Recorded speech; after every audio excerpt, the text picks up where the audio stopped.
අපි දැන් ඇවිල්ලා ඉන්නේ මේ මැණික් දෙන පුරාවිද්‍යා රක්ෂිතය සහ වෘක්ෂෝද්‍යානය කියන ස්ථානයට ඓතිහාසික වටිනාකමක් තියෙන පෞරාණික නටඹුන් ඉතුරු වෙලා තියෙන බව අපිට දැනගන්න හම්බුණා. ඒ නිසා අපි ඉතින් මෙතන බලන්න ආවේ. ඔබට පේනවා ඇති ඔය ඉස්සරහින් ගඩොල් ප්‍රාකාරයක් තියෙනවා.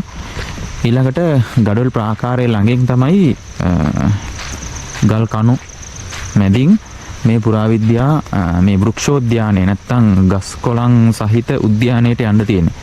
ඒ වගේ මේ පුරාවිද්‍යා ස්ථානයේ වැදගත් තවත් දෙයක් තමයි පුරාවිද්‍යා ස්ථානය මේ මැණික් දෙන පුරාවිද්‍යා ස්ථානයේ ඉස්සරහා මෙන්න මේ වගේ වැවක් බලා ගන්න පුළුවන්. එතකොට මේ පැත්තේ කෘෂිකර්මාන්තයේ සඳහා ජලයේ සැපයීම ඒ තුලින් සිද්ධ කරගෙන තියෙනවා. ඊළඟට මෙන්න මෙතන තියෙනවා මැණික් දෙන වනෝද්‍යානය. ලංකාවට ආවේනික වෙච්ච සුවිශේෂී ශාකයන් මේ තුලින් දැක ගන්න පුළුවන් කියලා තියෙනවා. ඒ වගේම පුරාවිද්‍යා දෙපාර්තමේන්තුවේ උපදෙස් ටික ඒ වගේම මෙතනත් තොරතුරු සටහන් කරපු තොරතුරු ටිකක් හොයාගන්න පුළුවන්. මෙන්න මෙතන තියෙනවා ගල් කණුවක් වගේම ගල් කණුවේ බැලුමට නම් අකුරු පෙනෙන්නේ නැහැ. නමුත් යම් සංකේත වගේක් කොටලා තියෙන බවට නම් පැහැදිලිව බලා ගන්න පුළුවන්. එතකොට මේ තියෙන්නේ මැණික් දෙන පූර්ව ලිපිය. කාලය ක්‍රිස්තු වර්ෂ 8 හා 9 වන සියවස්වල භාෂාව සහ අක්ෂර කලාව මධ්‍යකාලීන සිංහල කියලා සඳහන් කරලා තියෙනවා.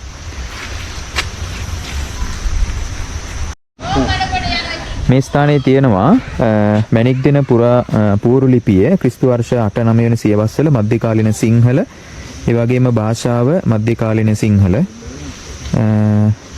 කොබෝය තෙලෙහි වාසය කරන සෙන්ගේ බිරිඳ රන් කලම් 5ක් වැය කොට මෙලදීගත් බුද්ධගම විහාරයේ පැල 5ක මහදෙන උළු නම් කුඹුර එම විහාරයේ සලාක බත සඳහා පූජා කළ බව ලිපියේ සඳහන් වේ.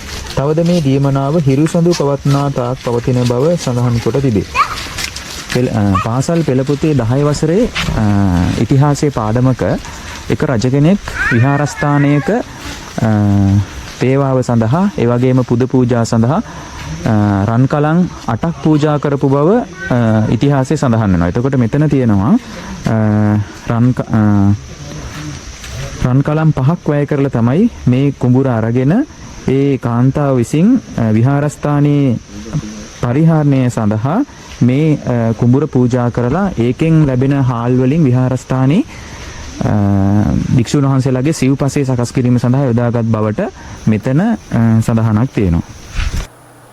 දැන් මෙන්න මේ ස්ථානයේ තියෙන ටැම් ලිපිය තමයි ඔබ මීට කලින් දැක්කේ. දැන් මේක නෙමෙයි පූර්ව ලිපිය කියලා කියන්නේ. මේක ටැබක්, ගල් කණුවක්. ඔය පූර්ව ලිපියේ තිබිලා තියෙන්නේ මේ විහාර පරිසරයේ ඇතුලේ. දැන් ඔන්න අපි මේ විහාර සංකීර්ණයේ ඇතුළට පිවිසෙනවා. දැන් මෙතන ඔබට පේනවද ආරක්ෂක මුරකුටි හෝ වෙනත් ඉදිකිරීමක් මේ විහාරයට ඇතුල් වෙන මේ ප්‍රාකාරය තියෙන තැන, ප්‍රාකාරයෙන් ඇතුළට යන තැන මෙන්න මේකේ වාහල් කඩක් නිර්මාණය කරලා තිබිලා තියෙනවා. එතකොට දැන් ඔන්න අපි මේ සාමාන්‍ය පොළොව මට්ටමේ ඉඳලා අඩි 4ක් විතර උසින් තියෙන මේ මැණික් දෙන පුරාවිද්‍යා ඓතිහාසික වෘක්ෂෝද්‍යානයට ඇතුල් වුණා. එතකොට මේකේ ඇතුලේ නොයෙක් මී, පළු, වීර, කුඹුක්, නා, බුරුත වගේ නොයෙක් ගස්, වටිනා ගස් මේ ස්ථානයේ රෝපණය කරලා තියෙනවා. ඊළඟට ඉතිහාසය හොයාගෙන යනකොට මේ මැණික් දෙන පුරාවිද්‍යා ස්ථානය නැත්නම් මේ ස්ථානය බද්ගම වෙහෙර කියලා හැඳින්වුවා කියලා ඉතිහාසයේ අපිට හම්බ වුණා තොරතුරක්. එතකොට මම අහලා තියෙනවා ඔය බද්ගල වලව්ව කියලා වලව්වක් පවා ලංකා ඉතිහාසයේ හොයාගෙන යනකොට හම්බ වෙනවා. ඒනම් ඔය මේ රජතුමාට බත් සපයපු වලව්ව බද්ගල වලව්ව කියලා සඳහන් වුණා. එතකොට මෙතනදී මුලින්ම කිව්වනේ අර යම් උපාසිකාවක් රන් කලම් 5ක් පමණ වියදම් කරලා මේ ඉඩම අරගෙන කුඹුරක් අරගෙන එහි ඒ ස්ථානය මහා සංඝරත්නයේ දානි හදන්න පූජා කරා කියලා. ඒ නිසා එතන බතනේ මුල් වෙන්නේ. ඒ නිසා මෙතෙන්ට බද්ගම විහාරය කිව්වා වෙන්නත් පුළුවන්. එහෙම යම් සම්බන්ධතාවයකුත් තියෙනවා. ඉතින් ඔන්න අපි ඉස්සරවම ආවේ මේ මැණික් දෙන මේ ස්ථානයේ බෝධිගරේට. එතකොට මෙන්න මේ මැද තමයි බෝධීන් වහන්සේලා තැන්පත් කරලා තිබිලා තියෙන්නේ. බෝධීන් වහන්සේ නමක්. ඒ වගේම සිව් දෙසින් මේ ස්ථානයට වන්දනා කරන්න පුළුවන් විදිහට දොරටු 4ක් තිබිලා තියෙනවා. ඔබ දන්නවා මෙතන වටේට දැන් ඔය පසු කරමින් අපි යන්නේ බුදුරජාණන් වහන්සේගේ සිරිපතුල් වලින් නිර්මාණය කරන ලද ගල්පුවරු. එතකොට මේ බෝධිගරය කියලා කියන්නේ බෝධීන් වහන්සේට ආරක්ෂාව සපයන ලද වට ප්‍රාකාරයක් තියෙන වහලයක් නැති බැතිමතුන්ගේ වැඳුම් පිදුම් වලට බැතිමතුන්ගේ ආරක්ෂාවට පහසුවෙන් වන්දනා කරන්න හදපු ව්‍යුහය තමයි අපි හඳුන්වන්නේ බෝධිගරය කියලා. එතකොට බෝධි කියන්නේ බෝධියට, ගරය කියලා කියන්නේ ගෙදරට. ඒ නිසා බෝධිය වට කරලා නිර්මාණය කරන ලද නිවස කියන එක අපිට මේකෙදී හඳුනා ගන්න පුළුවන්. ඊළඟට ඔය මේ අපි දැන් මේ ඉන්න මැණික් දෙන පුරාවිද්‍යා ස්ථානය පබ්බත විහාර ගණයට අයිති වූවක් කියලා ඇතැම් අයගේ අදහසක් තියෙනවා. ක්‍රිස්තු වර්ෂ 8-9 සියවස දක්වා ඉතිහාසයට මේ ප්‍රදේශය දිව යනවලු. ඒ වගේම මේ මෙතන පන්සල වටේට මේ දියාගලක් තිබිලා තියෙනවා කියලා සාධක තියෙනවා. මොකද ඉස්සරහින් තියෙනවනේ මැණික් දෙන වැව අපි මීට කලින් දැක්කේ. ඒකත් එක්ක මේ දියාගල සම්බන්ධ වෙලා තිබුණා කියලා කියනවා. ඒ වගේම මෙතනින් හම්බවෙච්ච ටැම් ලිපියට අනුව ක්‍රිස්තු වර්ෂ 10 වන සියවසේ මෙම ස්ථානය බුද්ධම වෙහෙර කියලා හඳුන්වලා තියෙනවා කියලා තොරතුරු හම්බුණා. ඒ වගේම ක්‍රිස්තු වර්ෂ 11-12 සියවස් වලට අයිති සෙල්ලිපි වල මුළුගම් විහාරය කියලත් මේක හැඳින්වුවා කියලා තොරතුරු අපිට හම්බ වුණා. එතකොට දැන් ඔන්න අපි ඉන්නේ දැන් චෛත්‍ය මළුවට පිවිසෙන ස්ථානේ. බලන්න මේ දෙපැත්තේ තියෙන මුරගල්. මේ මුරගල් වල කැටයම් දකින්න හම්බ වෙන්නේ නැහැ. ඒත් එක්කම ඔබට මතක නම් පන්සලට මේ අපි භූමියට ඇතුල් වෙන තැනත් විශාල ගල් පුරු දෙකක් තිබ්බා. එතන තියෙන්නේ මුරගල් දෙකක් නෙමෙයි. එතන තියෙන්නේ පුන් කලස් දෙකක මුරගල වෙනුවට පුන් කලස් දෙකක්. අන්න ඒක හරිය විශේෂයි. ඊළඟට දැන් අපි මේ ඇවිල්ලා ඉන්නේ මේ මැණික් දෙන පුරාවිද්‍යා භූමියේ තියෙන දාගැබ ළඟට. එතකොට මේ දාගැබේ කොටස් ඒ වගේ මෙතන ලස්සනට නිර්මාණය කරන ලද මේ සිරිපතුල් දෙකක් බලා ගන්න පුළුවන්. දැන් තව කාරණාවක් තියෙනවා. දැන් ඔය චෛත්‍යයක වටේට තියෙන මළුවට අපි කියන්නේ සලපතල මළුව කියලා. එතකොට ඔබ ගිහිල්ලා තියෙනවා නම් රුවන්වැලි සෑයට, අභයගිරියට, ඒ වගේම ජේතවන දාගැබට ඒ චෛත්‍ය වටේට තියෙන්නේ ගල් ඇතිරු මළුවක්. හැබැයි ඔබට පේනවද මේ ස්ථානයේ තියෙන්නේ වැලි මළුවක්. අන්න ඒක හරිය විශේෂ කාරණාවක්.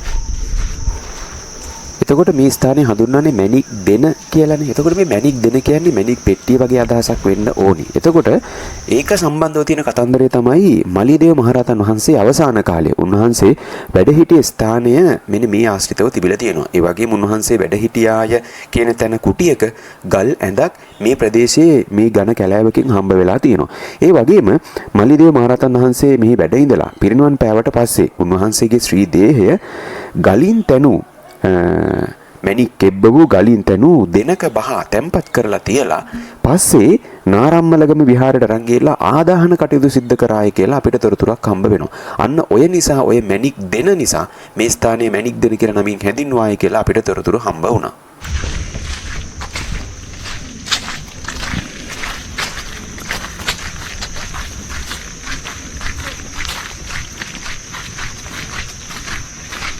සභා ශාලාව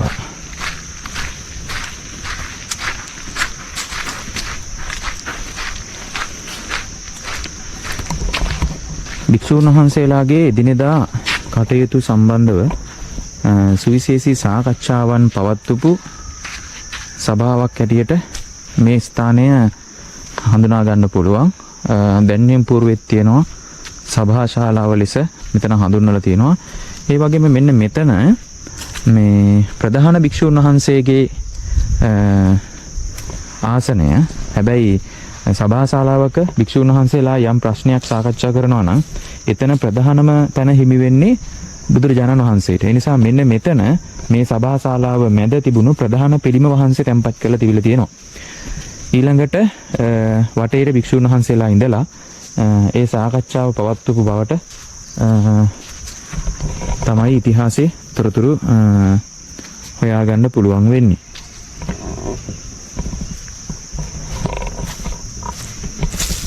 මේ වගේ මේ වෙනකොට කැටයම් කරන ලද මුරගල්, කොරවක්ගල්, සඳකඩ පහන් ආදී ඒ කිසිම දෙයක් මේ වෙනකොට හඳුනා ගන්න පුළුවන් මට්ටමට ඉතුරු වෙලා නැහැ. කොහොම නමුත් අවශේෂ වුණ කොටස් නම් අපිට දැක බලා ගන්න පුළුවන්. අනිත් එක තමයි මේ ප්‍රදේශයට ආවේනික වෙච්ච පාෂාණ විශේෂයක් මේ සඳහා පාවිච්චි කරලා තියෙනවා. මේ ප්‍රදේශයේම හොයාගත්ත ඒවා වෙන්න පුළුවන්.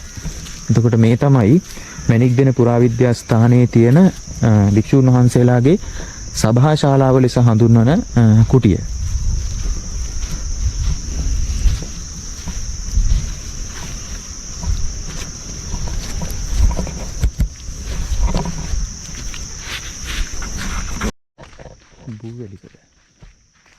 බූවැලිකඩ.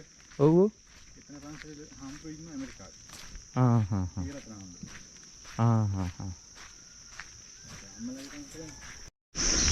ඔන්න දැන් මැණික් දෙන පුරාවිද්‍යා ස්ථානයේ තියෙන ප්‍රතිමාගරය තමයි මේ තියෙන. ප්‍රතිමාගරය කියලා කියන්නේ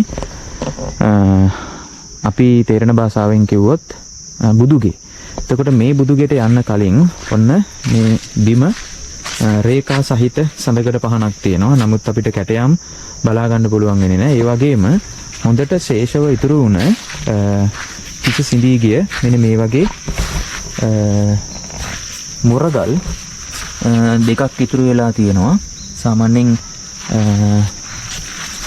ඉතාම අලංකාර විදිහට සියුම්ම මේක තිබුණාය කියලා කියන්න පුළුවන් සාධක තියෙනවා. මොකද එහි කොටස් අර අනුරාධපුර පොළොන්නරුවේදී අපි දකින මුරගල්, කොරවක්ගල් හා සමානව කැටයම් කරලා තිබුණා වෙන්න පුළුවන්.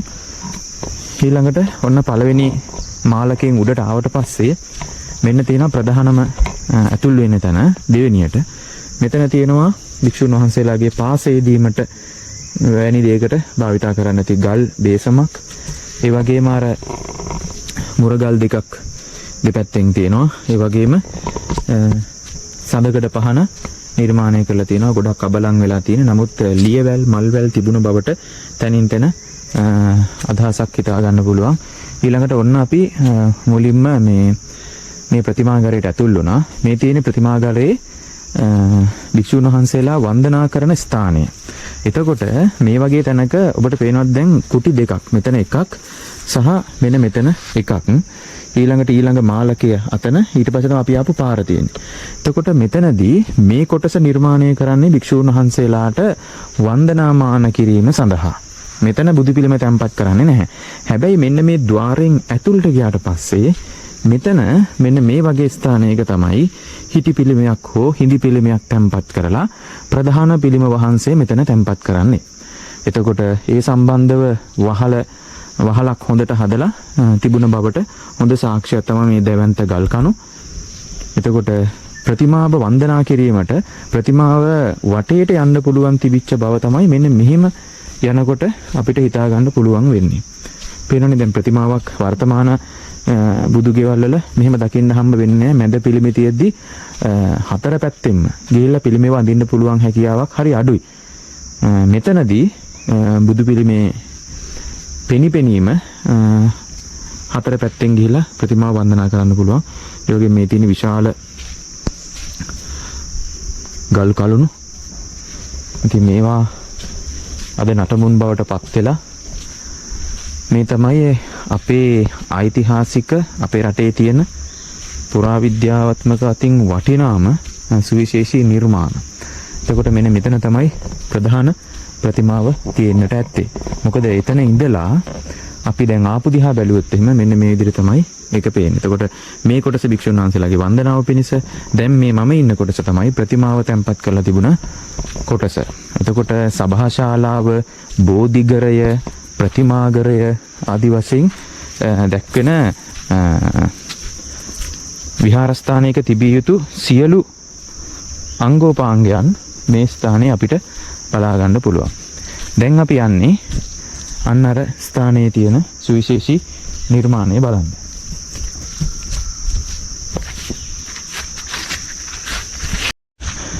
මෙන්න මේ ස්ථානයේ එතකොට ප්‍රතිමාගරයට මෙහා පැත්තෙන් මෙන්න මේ ස්ථානයේ තියෙනවා සුවිශේෂී ගොඩනැගිල්ලක්. මේක හඳුන්වන්නේ උපෝසත ඝරය කියන නමින්. එතකොට උපෝසත ඝරය කියලා කියන්නේ භික්ෂුන් වහන්සේලා විනය කර්ම, පොහොය කර්ම කිරීම සඳහා පාවිච්චි කරපු ගොඩනැගිල්ල තමයි මේ තියෙන්නේ. දැනට ඉතුරු වෙලා තියෙනවා විශාල ගල් කණු. එතකොට අතීතයේ විහෙර විහාර පැනවීම සඳහා ගල් ගඩොල් පාවිච්චි කරලා තියෙනවා. ඒකට හේතුව කල් පැවැත්ම ආදී කරුණු මුල් කරගෙන. එතකොට භික්ෂුන් වහන්සේලා පොහොය කර්ම, විනය කර්ම ආදී දේ කිරීම සඳහා මේ භූමිය අතීතයේ පාවිච්චි කරලා තියෙනවා. වර්තමානයේ ඉතින් මේ විදිහට විශාල ගල් කණු විතරක් නෂ්ටාවශේෂ වෙලා තිබුණා වුණාට සියවස් දහස් ගාණක් මේ ආගමික ස්ථානයන් වල මීට පෙර භික්ෂුන් වහන්සේලා වැඩ හිඳිමින් මේවා භාවිත කරන්නට ඇති. එතකොට දැන් ඔබ නිකමට හිතන්න ඔය ඉන්න උද්ගලගේ ප්‍රමාණයත් එක්ක මේ ගල් කණු කොච්චර විශාලයිද. එතකොට මේවා ටොන් 100 ගාණක් බර දැවැන්ත ගල් කණු. ඉතින් මේවා අතීතයේ උපාසක උපාසිකාවන් විහාරස්ථානයක් ඉදි කරනකොට බොහෝම කරුණා මෛත්‍රියෙන් ඒ අයට සමහර විට මේවට වන්දනා කරන්න බැරි වෙන්න ඇති. හදලා ඉවර වෙන්න කලින් ඒ අය මැරෙන්න ඇති. හැබැයි ඊට පසු සියවස් ගණනාවක් දහස් සංඛ්‍යාත ජනතාවක් වන්දනා කරන භික්ෂුන් වහන්සේලා වැඩ ඉන්න දේශනා පවත්වන ස්ථානයක් නිර්මාණය වෙනවා. රටේ වටිනාම වස්තුව ආරක්ෂා කරගන්න අපිට හැඟීමක් ඇත්ත වශයෙන්ම තිබිය යුතුයි. උදාහරණයක් මෙන්න මේ වගේ ස්ථාන මාධ්‍ය තුලින් සමාජයට ගිහිල්ලා මේ වටිනාකම, මේ අතීත ශ්‍රී විභූතිය ජනතාව තුළට යෑම තුළ නිකමට හරි මිනිස්සු ඇවිල්ලා මේ වගේ තැන් බලලා මේ අපේ ඓතිහාසික සිද්ධාස්ථාන කියන එක දැක බලා ගන්නවා. ඉතින් මේවා අර සමාජ මාධ්‍ය තුලින් හෝ කුමන දෙයකින්වත් එළියට එන්නේ නැතුව මෙහෙම තියෙන තාක් සමහර විට නිදන් හොරු විනාශ කරනවා වෙන්න පුළුවන්. මිනිස්සු දන්නේම නැතුව මේවා කැලෑවට යට වෙනවා වෙන්න පුළුවන්. ඉතින් ඒ වගේ වෙනවා. ඉතින් ඒ නිසා මේ දේවල් අපේ රටට කුමන ජාතියක හිටියත් ශ්‍රී ලාංකිකයන්ට හරි වටිනා සුවිශේෂී නිර්මාණ හැටියට අපිට මතක් කරන්න පුළුවන් මේ නිර්මාණ. බෞද්ධයන්ට විතරක් සීමා වුණ එකක් නෙමෙයි. ඔබ දන්නවා ලෝක උරුමයක් කිව්වට පස්සේ ජාති ආගම් කුලමල ભેද රටවල් ભેදයක් නැතුව ඒ ලෝක උරුමය මුළු විශ්වයටම බලපවත්නා වටිනා එකක්. ඉතින් මේ වගේ එකකුත් ශ්‍රී ලංකාවේ ශ්‍රී විභූතිය කියාපාන නිර්මාණයක් මිසක් එක් ආගමකට සීමා වෙච්ච එකක් නෙමෙයි. ශ්‍රී ලාංකිකයන් හැටියට පොදුවේ අපේ රටේ ඓතිහාසික දැනුම් පද්ධතිය තමයි මේ තියෙන්නේ. ඒ වගේම මේ වගේ දැවැන්ත ගල් කණු සකස් කරන ඒවා ප්‍රවාහනය කරන එක දැන් ඔබට පේන්නේ නැතුණට මේ මහා කැලෑවලින් එහා පැත්තේ තියෙන විශාල අඩි 100 ගාණක් උස මහා ඝන පර්වතයක්. ඉතින් මේ පර්වතයෙන් මේ ස්ථානෙට මේ ගල් කණු ගෙනල්ලා මේක හැදුවා වෙන්න පුළුවන්. කොහොම නමුත් ඒවා ඒ කාලය තුල හිටපු මිනිසුන්ගේ ශ්‍රමයෙන් මහන්සියෙන් ඉදිවිච්ච ඒවා. එතකොට අපේ රටට තියෙන අපේ වටිනාකම, අපේ රටේ තියෙන ප්‍රෞಢ ඉතිහාසයේ සාධක, ජීවමාන සාධක තමයි මේ තියෙන්නේ. ඉතින් මේවා දැක බලා ගන්න එක, වඳින පුදන එක, ආරක්ෂා කරන එක, වැන්දත් නැතත් පිදුවත් නැතත් මේවා ආරක්ෂා කරගන්න එක ශ්‍රී ලාංකිකයන් හැටියට ඔබගේත් අපගේත් වගකීමක් කියන එක මෙතනදී මතක් කරන්නට ඕනේ. ඒ වගේම හරි ලස්සන පරිසරයක මේවා නිර්මාණය කරලා තියෙනවා. ආරාමයකට ගැලපෙන පරිසරයක්. ඉතින් මේ තමයි එතකොට අක්කර විශාල ප්‍රදේශයක පැතිරලා තියෙන මැණික්දෙන පුරාවිද්‍යා ස්ථානයේ විහාරය, බෝධිය, චෛත්‍ය, භික්ෂුන් වහන්සේලාගේ පොහොය කරන ස්ථානය, සභා ශාලාව ආදී වශයෙන් දැක්කෙන මේ පංච ගොඩනැගිලි නිර්මාණය වෙලා තියෙන පුරාවිද්‍යා භූමියක් තමයි මේ තියෙන්නේ. මේක ඉස්සරහින් මේ ප්‍රදේශයට ජලය සපයන විශාල ප්‍රමාණයේ වැවක් තියෙනවා. එතකොට වැවයි පන්සලයි ගමයි දාගබයි ආදී සංකේත අපිට නිරන්තරයෙන් මේ ස්ථානයට ආවට පස්සේ සිහියට එනවා මෙන්න මේ වගේ පරිසරයක් මේ ස්ථානයේ නිර්මාණය වෙන්න ඇති කියලා.